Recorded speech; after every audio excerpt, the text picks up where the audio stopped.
Well, Luke, a testing run out against a very strong Norwich side. Your assessment of the afternoon's work? Yeah, assessment would be that there's a lot of players that really showed that they can stand up to that opposition, and some players that struggled more, which is normal, But it is a very strong side, and it's also a group that have been competing very recently in the Premier League. Whereas obviously the guys have had a long layoff, and so they're getting back into their stride now. So a lot of things for us to take from the game.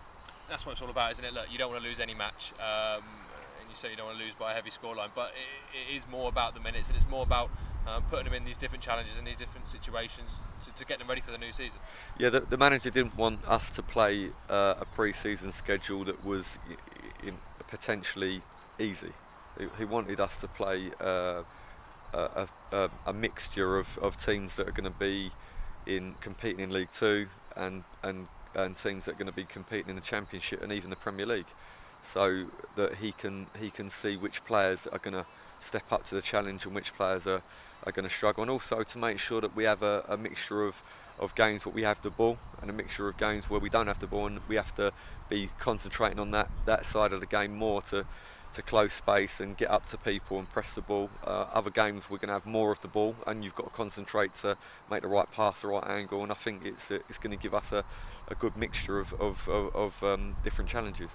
The way Russ wants to play, yourself wants to play, it's bravery, come out the back, and especially doing that against players that were playing the Premier League last season, might even still be playing the Premier League in the future. To be able to have the confidence to play that way against this opposition will set us up well for when the league season starts.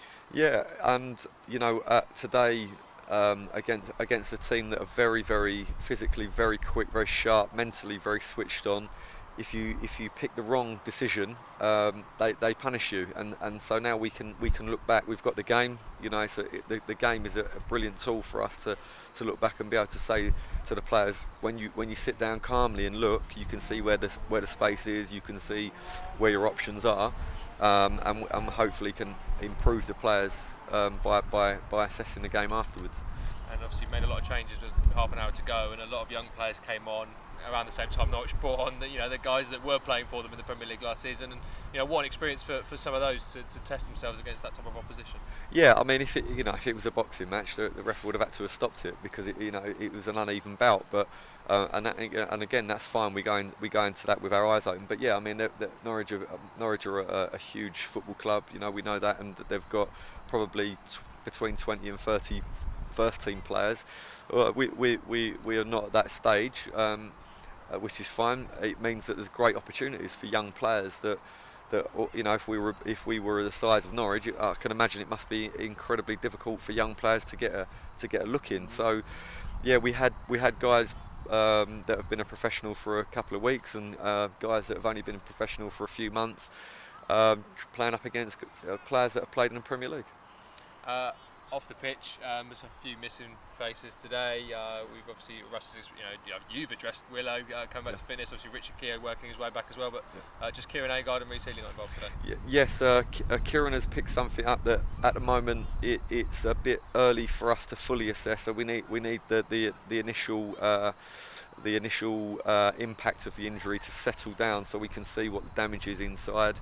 And with Reece actually turned his ankle in the warm-up before Stevenage, but it wasn't anything severe enough for him to not take part. But then of course taking part has meant that it's very stiff, and it's unnecessary for us to risk for him to play again. So he's been training, he's back at MK, he's been training. It's nothing that's going to be too serious. So moving forward then, still plenty more friendlies, still plenty more work to be put into before we get underway. Now we know that it's going to be Doncaster away on the 12th. Yeah. I suppose it's just a case of improving every day and building up towards the season. Yeah, we've got games coming up thick and fast, friendly games for us to try to get really well organised and really well sorted for the first games. I think it's going to be difficult for certainly for us. I think for nearly all teams in the EFL to be completely ready when the league games start. I think that's just the nature of the long break, and also so many squads having to be restructured drastically. So we're going to use the time as well as we possibly can. Lots of planning and preparation. A lot, like I say, a lot of fixtures, and that would give us a chance to get close to being really well sorted by the time the action starts for real.